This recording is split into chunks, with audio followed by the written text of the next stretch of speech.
जय हिंद दोस्तों, मैं सामाजिक कार्यकर्ता मिथिलेश सिंह कुशवाहा। आप सबका अपना चैनल केडीएफ लर्निंग में स्वागत है। दोस्तों, हम लोग बिहार सिविल कोड की तैयारी कर रहे हैं। अब बिहार सिविल कोड की तैयारी हम लोग बेसिक लेवल से तैयारी कर रहे हैं।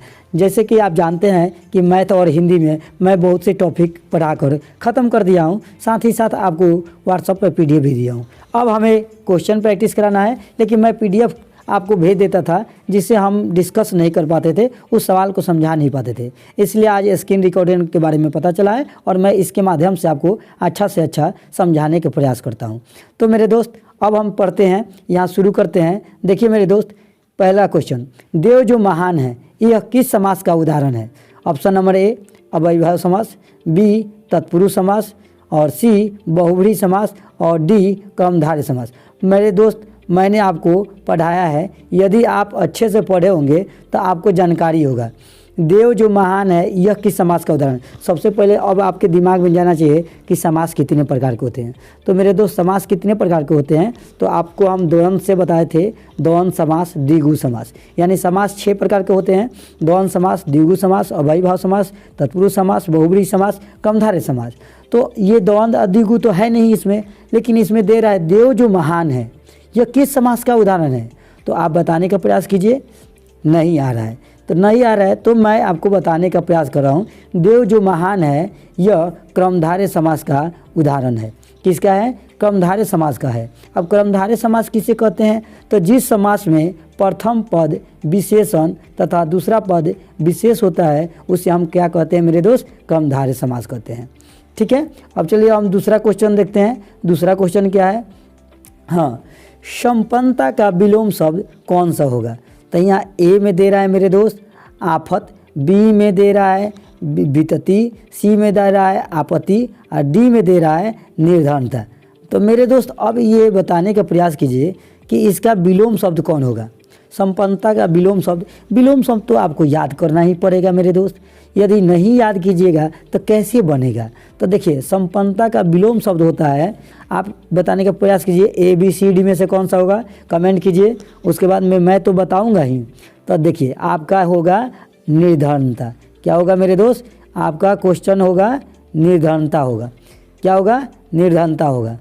ठीक है मेरे दोस्त, तो ऑप्शन नंबर डी होगा। ठीक, अब हम तीसरा का क्वेश्चन देखते हैं मेरे दोस्त। तीसरा क्वेश्चन क्या कह रहा है? निम्न में से कौन सा पीछे चलने वाला शब्द समूह हेतु एक शब्द है? ध्यान से पढ़िए। ऑप्शन नंबर ए आगत, बी नंबर में पिछल, और सी नंबर में पिछल लघु, और डी नंबर में अनुगत। अब इसमें बताइए कौन सा पीछे चलने वाला शब्द हेतु एक शब्द है? अनेक शब्द का एक शब्द कहते हैं ना, उसी तरह तब पीछे चलने वाले शब्द के लिए एक शब्द मेरे दोस्त क्या होता है आप बताइए? तो होता है आपका अनुगत होता है। क्या होता है मेरे दोस्त? अनुगत होता है। ठीक है, अनुगत होता है। चलिए 4 नंबर में हम देखते हैं क्वेश्चन। कट जाना मुहावरे का अर्थ क्या होता है? मेरे दोस्त, कट जाना मुहावरे का अर्थ क्या होता है? तो मेरे दोस्त बताने का प्रयास कीजिए। क्या आंखें चुराना होता है? क्या विभाजित करना होता है? क्या शर्मिंदा करना होता है? क्या टुकड़ों में होता है? तो कौन सा होगा मेरे दोस्त 4 नंबर में? तो देखिए, कट जाना मुहावरे का अर्थ होता है आपका आंखें चुराना, यही होगा। क्या होगा मेरे दोस्त? ए नंबर में होगा आंखें चुराना। क्या होगा मेरे दोस्त? आंखें चुराना। ठीक है, तो क्या होगा मेरे दोस्त? आंखें चुराना होगा। ठीक है, ये होगा आंखें चुराना। ठीक है, आंखें चुराना या अपने आप को छिपाने का प्रयास करना होता है। ठीक, अब हम 5 नंबर देखते हैं क्वेश्चन। 5 नंबर क्वेश्चन देखते हैं, घर का पर्यायवाची शब्द क्या है? मेरे दोस्त, अब बताइए घर का पर्यायवाची शब्द क्या होगा? इल्ला, 1 नंबर में इल्ला, 2 नंबर में यानी बी में गे, सी में बिहार, और डी में आश्रम। अब बताइए तो मेरे दोस्त कौन सा होगा? ABCD 5 में कौन सा होगा? तो मेरे दोस्त, घर का पर्यायवाची शब्द गे होता है। क्या होता है? गे होता है। ठीक है, घर का अन्य पर्यायवाची शब्द क्या होता है? देखिए, पर्यायवाची शब्द का मतलब क्या होता है? उससे उसका रिलेटेड नाम, जैसे मेरा मिथिलेश है, कोई मिथुन सर भी कहता है, कोई और नाम से भी जानता होगा, KDF लर्निंग के यूट्यूब वाले चैनल वाले सर हैं। ठीक है, उसी तरह से घर का अन्य पर्यायवाची शब्द होता है सदन, और कोई कहता है उनका भवन अच्छा है तो भवन। कोई कहता है कि उसका मंदिर है, यानी हम लोग का एक मंदिर है, परिवार मंदिर में रहता है, या धाम है या निकेतन। ठीक है, तो ये सब घर का पर्यायवाची शब्द होता है। ठीक है, तो 5 का हम क्या कहें, गे। अब देख रहे हैं 6 में, वह लाचार है क्योंकि वह अंधा है।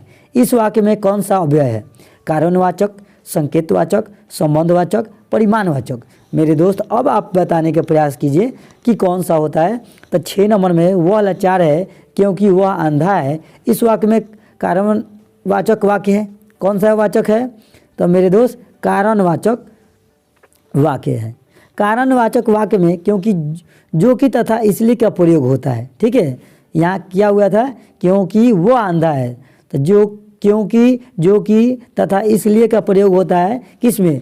कारणवाचक में। कहते हैं ना यार, कारण, क्योंकि ये कारण है, क्योंकि वो कारण है, अनेकों तरह के हम बोलते हैं। तो क्वेश्चन नंबर 6 होगा। ठीक है,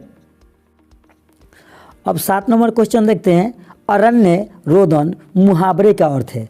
मेरे दोस्त थोड़ा सा टॉप लेवल से है इसमें क्वेश्चन, इस सेट में। तो कह रहा है अरण्य रोदन मुहावरे का अर्थ है। तो आपको मेहनत तो करना ही पड़ेगा। आपको यदि सरकारी जॉब चाहिए तो मेहनत तो करना पड़ेगा। तो बताइए क्वेश्चन के यहाँ पर ऑप्शन देखिए क्या क्या दिया है मेरे दोस्त। विरह गीत, बेसुरा गायन, निष्फल निवेदन, और डी नंबर में क्या है? निरर्थक। डी नंबर में है निरर्थक। तो बताइए, आप कमेंट कीजिए कि इसमें से कौन सा होगा। अरे लहवाइए तो भी, आप कमेंट करेंगे तब ना समझ में आएगा कि आप हमसे पढ़ रहे हैं।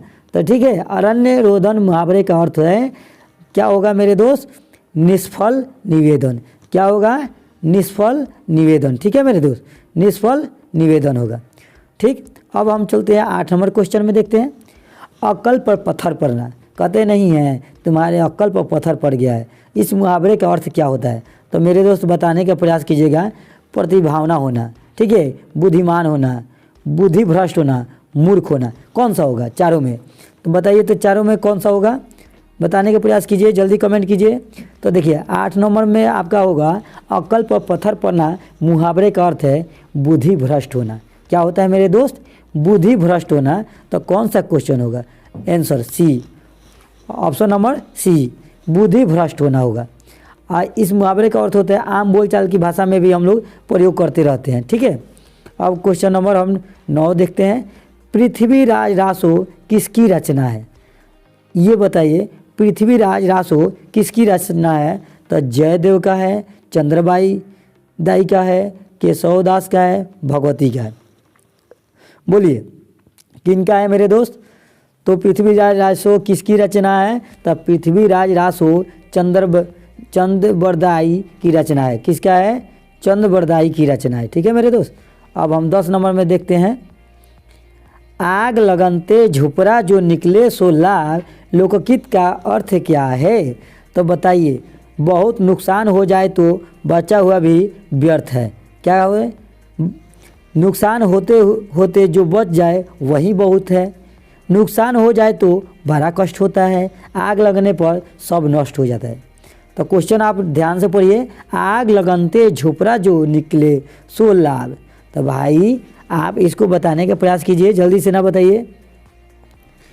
अरे जैसे हम लोग के घर में आग लग जाता है तो कुछ बच जाता है, कहते हैं अरे भाई जो बच गया वही काफ़ी है। तो इसमें से कौन सा ऑप्शन हो जाएगा? 10 के हो जाएगा आपका बी, नुकसान होते होते जो बच जाए वही बहुत है।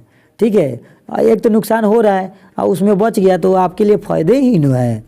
अब 11 नंबर देखिए।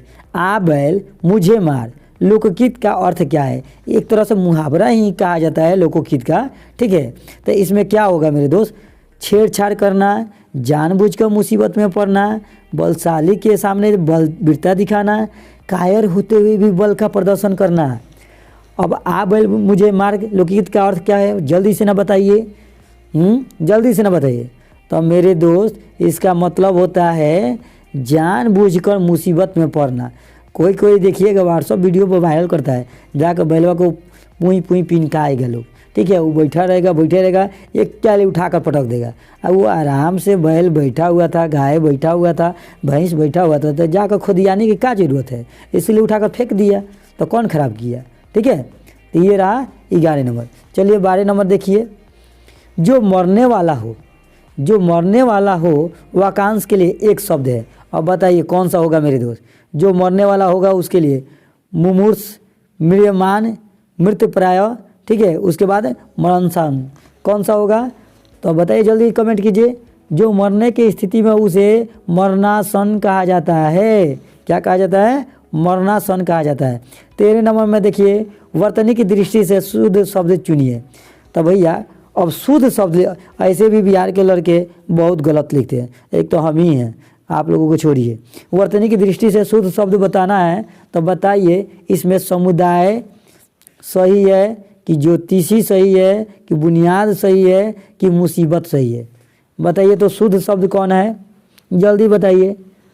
तो वर्तनी की दृष्टि से शुद्ध शब्द है मेरे दोस्त यहाँ बुनियाद है। समुदाय भी गलत लिखा है, ठीक है, ज्योतिषी भी गलत लिखा है और ये भी आपका गलत लिखा है मुसीबत, ठीक है। अब हम देखते हैं आगे कौन 14। अब तत्सम तद्भव, यही एक चीज़ नहीं पढ़ाए हैं अभी तक मेरे दोस्त, तत्सम तद्भव, तो ये जल्दी से जल्दी पढ़ा दूंगा। तो देखिए कितना नंबर क्वेश्चन, 14 नंबर। निम्न से तद्भव शब्द चुनिए। स्टेशन, वधिक, चित्र, चकवा। अब बताइए तो इसमें से कौन सा होगा तत्सम शब्द? स्टेशन, वधिक। तो मेरे दोस्त निम्न में से चकवा तद्भव शब्द है। कौन सा होगा? चकवा, यानी ऑप्शन नंबर डी, चकवा आपका तत्सम शब्द होगा। अन्य सभी क्या होगा? तद्भव शब्द होगा। अन्य सभी जो है तत्सम है। ऐसे संस्कृत शब्द जो कुछ परिवर्तित रूप में हिंदी में प्रयुक्त हुए हैं तद्भव शब्द कहलाता है। हिंदी रूप में जो प्रयुक्त हुए हैं उसको क्या कहते हैं? तद्भव शब्द। और जो संस्कृत में है वही है आपका तत्सम, ठीक है। अब आगे चलते हैं मेरे दोस्त, आगे हम देखने का प्रयास करते हैं। अब कितना नंबर आप? 15 नंबर। वस्तु, स्थान, भाव या विचार के घोतक शब्द को क्या कहते हैं? अब ये नहीं बताइएगा तो कौन बताइएगा? संज्ञा, अत्यय, विशेषण, उसके बाद में क्या है मेरे दोस्त? विशेष। अब बताइए तो जल्दी से ना बताइए कौन सा होगा 15 का? तो वस्तु, स्थान, भाव या विचार के घोतक शब्द को मेरे दोस्त क्या कहते हैं? तो संज्ञा कहते हैं, ठीक है। क्या कहते हैं? संज्ञा कहते हैं, ठीक। अब चलिए आगे चलते हैं 16 नंबर में। अवधि का समानार्थी है, मतलब इसी के जैसा कौन है? तो 1 नंबर में आपका है भाषा, सीमा, उसके बाद में क्या है? समय, दवाई। तो बताइए जल्दी से ना 16 का क्या होगा? तो अवधि समय का समानार्थी है। अवधि किसका है? समय का समानार्थी है। किसका है? समय का समानार्थी है, ठीक है। कोई दिक्कत? कोई दिक्कत नहीं। चलिए अब हम देखते हैं आगे। अधर्य शब्द का सही वर्ण विच्छेद होगा। अब बताइए इसमें से 17 में से कौन होगा? अ, र, अध, य, अ, इसमें से कौन सा होगा 17 में? तो मेरे दोस्त ABCD आप देखिए, जल्दी से ना पढ़िए और कमेंट कीजिए कौन सा होगा। तो आपका अधर्य शब्द का होगा 17 के डी। कैसे? अधर्य शब्द का सही वर्ण विच्छेद होगा अ, र, ध, य, अ, अधर्य, ठीक है। संधि विच्छेद हम पढ़ाए हैं, उसमें जाकर थोड़ा सा आप देख लीजिएगा तो समझ में आ जाएगा। सारा टॉपिक पढ़ा दिया हूँ, अब नहीं पढ़िएगा तो इसमें मेरा दोष नहीं है। अब यहाँ पर देखिए ज जोड़ य वाला शब्द कौन सा है? तो मेरे दोस्त यहाँ पर देखिए क्षमा। ए नंबर में क्या है मेरे दोस्त? क्षमा है। 2 नंबर में शर्म है। बी नंबर में विज्ञ है, त्राण है। अब चारों में से बताइए तो कौन सा होगा? जल्दी बताने का प्रयास कीजिए, इसमें से कौन होगा? तो ज जोड़ य वाला शब्द है, क्या है मेरे दोस्त? तो यहाँ पर देखिए विज्ञ है। क्या है? विज्ञ है। क्या है मेरे दोस्त? विज्ञ। अब 19 नंबर क्वेश्चन देखते हैं। शताब्दी शब्द में निम्न में से कौन सा समास है? फिर से समास आ गया मेरे दोस्त। तो समास आपको अच्छा से हम पढ़ा दिए हैं, बहुत अच्छे ट्रिक से पढ़ाए हैं, और नहीं पढ़िएगा ना तो फिर आपके लिए दिक्कत हो जाएगा। तो क्रमधारय समास होगा, तत्पुरुष समास होगा कि द्विगु समास होगा कि बहुव्रीहि समास होगा? अब बताने का प्रयास कीजिए कौन सा समास होगा मेरे दोस्त, बताइए। तो शताब्दी शब्द में कौन सा शब्द होगा? तो यहाँ पे होगा आपका द्विगु समास। कौन सा समास होगा मेरे दोस्त? द्विगु समास होगा, ठीक है। कौन सा समास? द्विगु समास। अब देखिए 20 नंबर क्वेश्चन। नहाए धोआए शब्द में निम्न में से कौन सा समास है? तब मेरे दोस्त यहाँ देखिए, तत्पुरुष समास, द्विगु समास, द्वंद्व समास, एक और क्या है, बहुब्रीहि समास। तब 20 के क्वेश्चन में बताइए कौन सा होगा। तो नहाए धोआए शब्द में कौन सा होता है, नहाए धोआए। देखिए यहाँ हाइफंस के चिन्ह दिया है, ये तो आपको बता देना चाहिए। नहाए धोआए, यहाँ ध्यान से देखिए, ठीक है। तो कौन सा होगा बताइए, कौन सा होगा मेरे दोस्त। तो द्वंद्व समास होगा। कौन सा होगा, द्वंद्व समास होगा, जिसमें दोनों पद प्रधान हो उसे ही ना हम द्वंद्व समास कहते हैं। तो आज के लिए इतना ही क्वेश्चन। यदि आप लोगों को इस तरह से अच्छा लगता होगा तो आप कमेंट कीजिएगा, तो हम और वीडियो बनाने का प्रैक्टिस शुरू करूँगा, ठीक है। जय हिंद, जय भारत।